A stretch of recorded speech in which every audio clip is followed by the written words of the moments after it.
Okay, doors are closed. That means we can start. Thank you everyone for coming to this talk.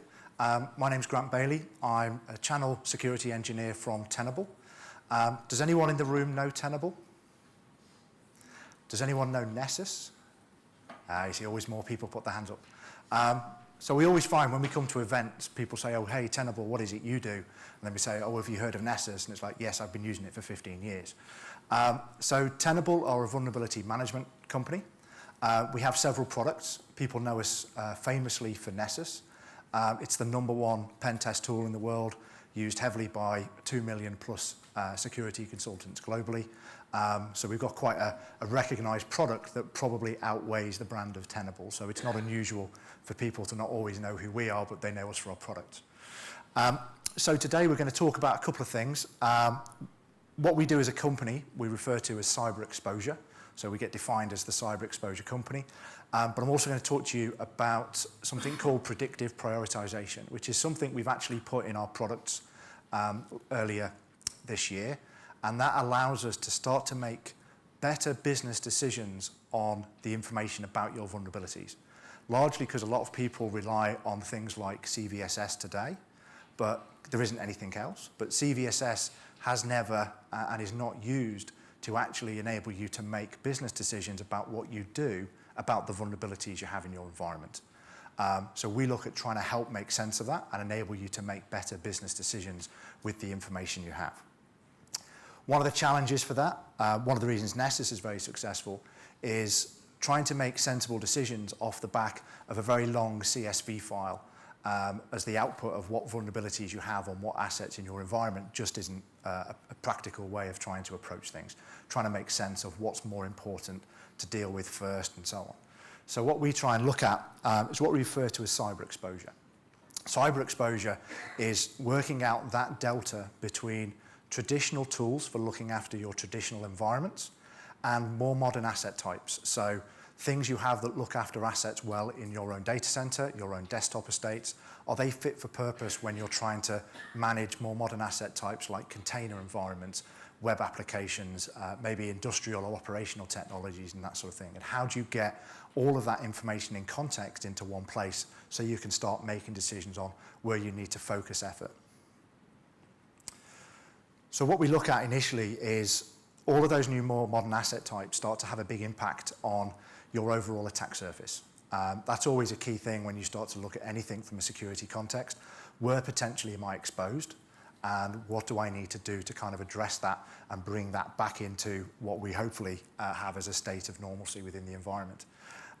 Traditional IT, we all think of as, server, desktop, network infrastructure, laptops, mobile estates now are pretty much traditional IT. But moving into now where organizations are going container first on applications. Where if you think 3 or 4 years ago, people were going virtual first on servers, they're now going container first on applications. That introduces a whole host of new challenges with it. Likewise, with cloud, it's not just about going cloud first in where do I put my virtual machine this week. It's more about when we're looking to have a new application or a new service, is it available as a cloud service first? And that introduces a different set of challenges around where that's being hosted, what are those services, and can we see any potential challenges or problems they may introduce? And then going up now into Internet of Things, just to quote a few nice buzzwords, you can tell marketing made this slide. But one of the challenges we see with a lot of organizations, how many people have Hive at home for the central heating or Alexa? We're starting to see Alexas coming up in boardrooms. We're starting to see heating, control, ventilation systems in a standard office now connected to the internet, and a third party has remote access into those systems. In order to get on the internet, they're being added to the corporate IT network. And some of these devices were never designed to be on a network, never mind the corporate IT network. So that introduces challenges in itself. So when we talk about some of the more modern asset types, we're talking about things like web apps, going cloud first, cloud services first. When you want storage, do you go for an S3 bucket in Amazon? Or do you go for more SAN in the data center? Open source adoption, there's a lot more application development being done now by organizations, and they're pulling on open source resources, but using open source can introduce vulnerabilities into that application lifecycle at very early stages. Being able to catch that and prevent that happening, or make sure that if there's a more up-to-date version of it, to go grab that first. Short-lived assets, so containers typically have a working life of anywhere from a few hours to 2 or 3 days, whereas people are used to physical servers that were anything up to 5 or even 7 years in some cases. Virtual machines anywhere from a few weeks up to a couple of years, and now containers with a really short life. So doing things like, from a vulnerability point of view, like scanning your environment once a month, means there's a whole host of assets that could be introducing vulnerabilities in that interim period that you have no visibility of or no awareness of. Off-network assets, so Amazon, cloud VMs, but also other cloud services that are not sat on your own networks, or you may have access to them, but you may not have access to the underlying network that they sit on. So you may not be able to scan them or monitor them in the same way you do assets that you have full control of. Likewise, criminal economy. I've got a couple of slides coming up, but how many people had to stop what they were doing and spend 6 or 7 weeks patching and repatching systems for Spectre Meltdown? There must have been at least one person in the audience who had to do that. No one tried to exploit Spectre Meltdown. To date, there is no exploit available of Spectre Meltdown. It was so hard to do, no one bothered.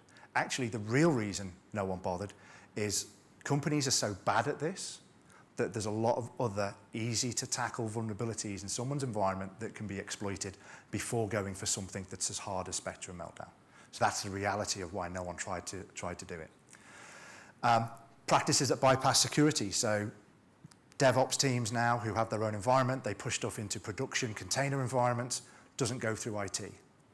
Doesn't always go through security either. So things like antivirus. How many people have production container environments that are actually covered by antivirus? It's not many. A lot of them aren't covered by traditional security. Your security policies you have in your data center aren't being extended into your container environments. So being able to work with those and catch the image build process before the containers are pushed into production has started to become more key. New colleagues to work with. Going back 5, 6, 7 years, IT security were always the bad guys. They were always the people who at the 11th hour said no to a project. Said that can't go ahead, that's a risk, no, we're not allowed to do it. That changed. I remember being at a Gartner event and they asked how many people are using AWS today, and all the sales and all the marketing teams all put their hands up. But then they asked the IT guys how many people don't allow use of public cloud by policy, and they all put their hands up. That's changed. Public cloud is very much being embraced. Security now is seen as an enabler within the organization, not an inhibitor. And then the wild world of IoT and OT, which as a phrase I absolutely hate, but operational technologies are now starting to be seen on the corporate IT network. I've spoken to a couple of large petrochem companies, and they have their OT environments are now all fully networked, and they are one firewall away from the corporate IT environment. So the IT guys think that's horrendous because there's that, environment that no one ever updates and no one does anything with, whereas the OT guys are looking at it saying, we've got this very change-averse environment. It's working well. We don't try and change it. We don't want to break it. And someone's just put us one firewall away from that horrible environment over there where they let people download viruses and use USB keys whenever they like and things like that. So it's very different, conflicting views about IT security coming from both sides of that firewall. What that actually means is when we start talking about more modern asset types or different asset types, is it's not one or two being used in isolation, it's multiples. If you think about it, if someone starts rolling out applications into containers, there's multiple applications and there's multiple hosting environments for those containers to go. So that problem starts to grow and grow exponentially. That's all impacting your attack surface. What we also start to see is in terms of the people responsible for these different types of assets within the environment, it used to always be fairly siloed. So the operational guys would never talk to anyone else. The DevOps guys were in their own world doing their own thing. And then the traditional IT were kind of in the middle, trying to just manage the day-to-day stuff and keep the lights on. What we started to see, though, is now there's starting to be executive roles within the business who actually are responsible for the security across all of these environments. We're actually starting to see vulnerability management being a line item on a budget. If we go back 2 or 3 years, vulnerability management was something someone spent money on at the 11th hour if there was money left in the budget. Now it's a critical spend for a lot of CISOs. What we also look at is, how you deal with this from a process point of view. So I know it's quite a well-used phrase, but the people, the process, and the technology is really key for vulnerability management. It's not just about buying the best product. If you're not using it effectively, if you're not making sense and dealing with the scan results that it produces, then you're not going to be on top of vulnerability management. That's the reality of where we are today with a lot of customers. So one of the things we allow you to do is benchmark yourself against yourself. How can we monitor a number of different metrics about how you're dealing with vulnerability management, from things like what are your most critical assets, how frequently are you scanning those compared to other assets that you're scanning, what are the types of scans that you're running, are you doing credentialed scans so you can actually interrogate inside that asset, or are you just seeing where it lives on the network? How you're dealing with that starts to give an idea about your maturity around vulnerability management. So apart from being able to benchmark yourself against yourself, we'll also let you benchmark yourself against your peer group. Do you want to know how good you are at this in terms of your competitors or the industry that you're in? Are you in the top 25%? Are you in the bottom 25%? If you're in the bottom 25%, do you have enough information to start building a business case to get better investment, either in people, in the process, or in the technology, or combinations thereof, to actually improve what you're doing? The only product slide, apart from a couple of screenshots, we have a solution we're launching called Lumen that allows you to sit above some of our existing products and pull that data in. So this is where you can derive how to benchmark. We can give you methods to estimate the criticality of assets based on the software footprint each one has, and based on other things we've seen in your environment. We're able to look at the asset exposure, not just because it might have in total more vulnerabilities than something else, but it's got more vulnerabilities that have a higher likelihood of being exploited than other assets in your environment. So in terms of where you need to focus time and effort to stay on top of that, we help give you the information in order to do that. Which leads me nicely on to predictive prioritization. Predictive prioritization is a process that Tenable follow. So predictive prioritization is not a product. We have an output of that called a vulnerability priority rating. It looks like a CVSS score. It sits in parallel to a CVSS score, but it helps you predict the likelihood of that asset or that vulnerability on that asset being exploited in the next 28 days. And it's something we update on a daily basis. So what we tend to look at from a Tenable point of view is we look at where are we exposed. Those who know our products, we've got the best breadth of coverage of any vulnerability management solution. So we can see whatever assets you have in whatever environments you have, whether they're on your network, whether it's sat with third parties, we can help give you that single view of what that looks like. I didn't make a mess of the formatting of the slide. This is supposed to be bigger. How do you prioritize? So once you know that, how do you make sure whether a medium risk vulnerability on a critical asset might be more important to go fix today than a critical asset with a high-risk vulnerability, or a critical vulnerability on a low-risk asset? If you just base things on, for example, guidance from Microsoft, Microsoft will give you their estimate or their theoretical view of a vulnerability and how it impacts their software. They don't look at how you use the software. So if you only rely on a third-party vendor's view, you're not going to get an accurate picture of how this impacts your environment. So we're trying to address that. So what we look at is, and there's been a few papers on this sort of thing. There was one recently at the end of last year looking at a 2-year view. 2-3 years ago, if you were trying to deal with vulnerability management, realistically, the problem was so big and the capabilities that most customers had meant they were only actively managing about 10% of the problem at any one time. They updated that at the end of last year and found exactly the same thing. The problems got so much bigger that even though there's better investment in vulnerability management, there's better investment in people, better training, there's more awareness of what makes good processes in this space, and there's more investment in specific technologies, that the reality is you're still only able to actively manage about 10% of the problem because the problem is getting bigger and bigger year on year. So what we look at is leveraging data scientists around the world. We've got about 7 locations around the world where we have data scientists, we've got threat intelligence teams, we've got our own vulnerability researchers. There's only about 4 organizations in the world that can register a CVE. Tenable is one of them. So we look at all of that information and we start to feed that into this model. What we look at is, if you, for example, if you're a service provider doing this for customers, one of our service providers, when they looked at this, said, we're spending 2 to 3 man days a month manually going through all of this data, leveraging some scripts we've written and things like that to produce reports for a customer at the end of each month. Leveraging this means we get to that point a lot quicker, and we can spend that 2 or 3 days a month actually doing something useful and proactive for the customer instead of just churning out reports. So they liked the way we'd approach this and what we were driving with it. The ideal thing is that this may be something you're not on top of as a customer because it's so difficult. So hopefully we make that easier. If it's something you may be paying for as a service, then there's now going to be better reason for innovation in the service. Have the service provider providing you with a better service because some of the pain of trying to do this manually is taken away from them. And we put it for free in both of our enterprise products, Tenable IO and Tenable SC. It used to be Security Center, and we renamed it last year. With Security Center, we rolled it out in version 5.8 that we released in February this year. With Tenable IO, it's a cloud-based service for anyone who's not familiar with it. And we just roll things out into our cloud service typically every 2 weeks. We do big updates to it.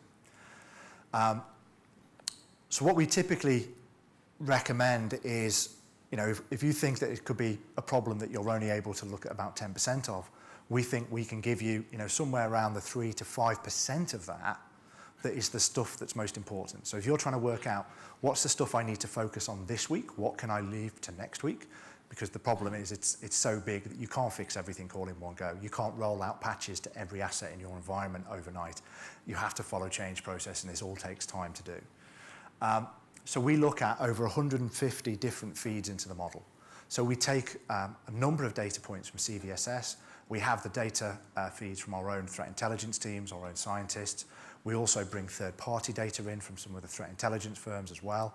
And we feed all of that into the model, and that gives us the ability to calculate a score that predicts the likelihood of that vulnerability being exploited in the next 28 days. So that's what we're updating every single day, and we update it for over 109,000 of our plugins. For those who aren't familiar with Tenable, a plugin is that little bit of code that checks for an individual vulnerability on an asset. So why do we do that? So this is actually the report from Recorded Futures. This was the 10 most exploited vulnerabilities in 2018. If you're not familiar with CVE numbering, the second octet in the number is the year that the vulnerability was registered. So as you can see, even down to here, vulnerabilities being exploited last year. Number 9 on the list was from 2012. Number 10 on the list was from 2015. This is not 0 days that people are taking advantage of in corporate environments. These are long-standing vulnerabilities that people have forgotten about, systems that have not been updated, or maybe updates are no longer available, so they're just left as is on the network. They're all open to potentially be a target. You can even spot with older vulnerabilities, the scores didn't even get benchmarked again when we went from CVSS 2 to CVSS 3. So not everything gets an updated score when CVSS change their scoring updates for vulnerabilities. But as you can see, we've then tracked them with the vulnerability priority rating over on the right-hand side. So why is it a problem? So 16,500 vulnerabilities were acknowledged or published last year. 7% of those had exploits available. Almost 2/3 of them were high or critical, and 9% of them were critical. You've kind of got to hope that that 7% isn't a big overlap on the criticals over on the right-hand side. But this problem just gets worse year on year. We're expecting probably 18,500, 19,000 vulnerabilities for 2019. That'll be more again in 2020, so this problem just keeps getting worse.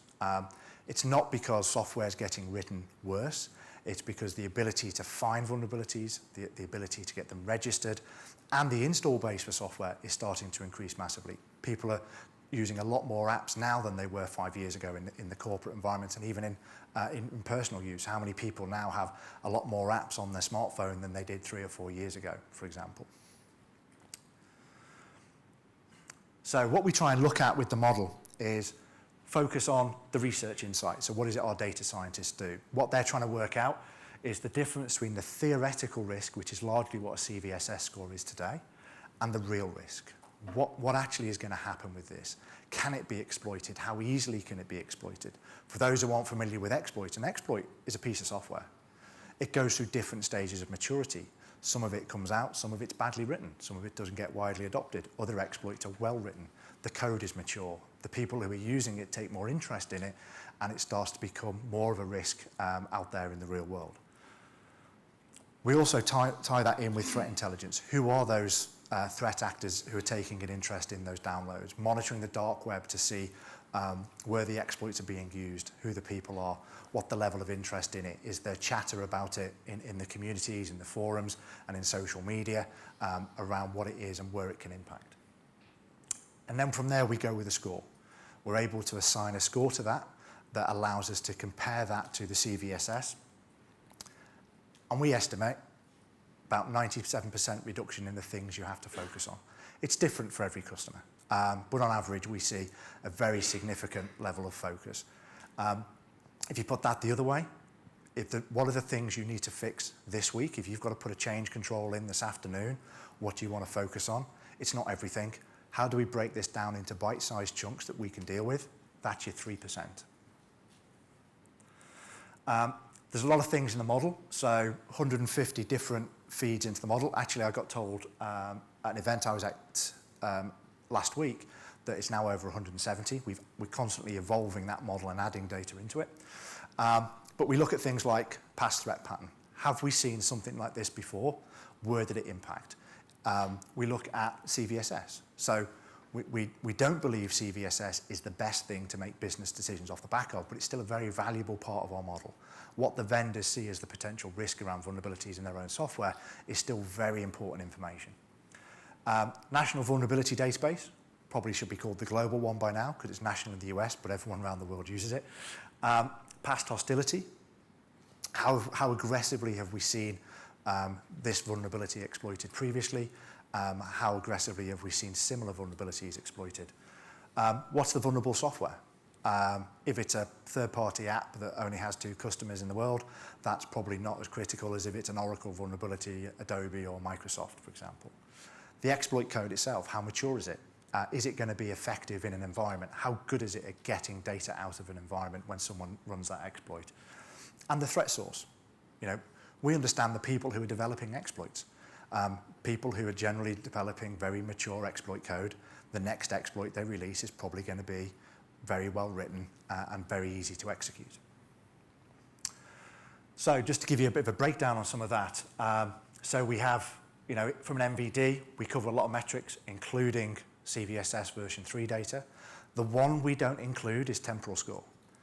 What a lot of people don't know that when CVSS 3 came out, one of the things that could change the temporal score was the vendor releasing a patch for the vulnerability. Now, no one checks if you've installed that patch in your environment, but if you track temporal score as a metric to try and help normalize CVSS for your environment, then you're now getting a false score or false positive because the score's gone down and you haven't installed the patch. We also look, Recorded Futures provides a lot of data into the model, so that's one of our third-party threat intelligence feeds. A lot of people do take threat intelligence feeds, but very few people take vulnerability data from threat intelligence companies. That's because vulnerability data is very difficult to make sense of if you take it in isolation. We also look at the MITRE database, so tracking information around the exploits. Is an exploit being used? How frequent is it being used? Some of the data that came on that previous slide with the 10 vulnerabilities on, all of that's tracked within MITRE, and some of that from Recorded Future as well. So before we released it into the product, we actually ran predictive prioritization internally. And we were running it against the vulnerabilities we were tracking from CVE and from CVSS. As you can see here, this was a Linux vulnerability that was identified back in September last year. We published the CVE for it. It was published to the NVD, so it was public on September the 19th. The POC exploit was available shortly afterwards. A lot of discussion, a lot of interest in that exploit. So looking at, potentially, is this a good exploit? How mature is the code? Over a period of time, this actually went down. But then we saw an uplift in activity again. There can be a couple of reasons for that. That could be that the vendors announce that they're going to patch this vulnerability. That always causes a spike of interest. And then the CVSS score is assigned. The CVSS score being assigned means the vendor acknowledges that vulnerability is there. So if they say they're going to patch it, that's one of the things they do. And then it's tracked from that point onwards and given a score. If you are only tracking vulnerabilities based on CVSS data, you've had a vulnerability in your environment for 9 weeks that you've not been tracking. And this is actually quite a good example. We regularly see them being 3-4 months from a CVE being published to a CVSS score being assigned and patches released by vendors.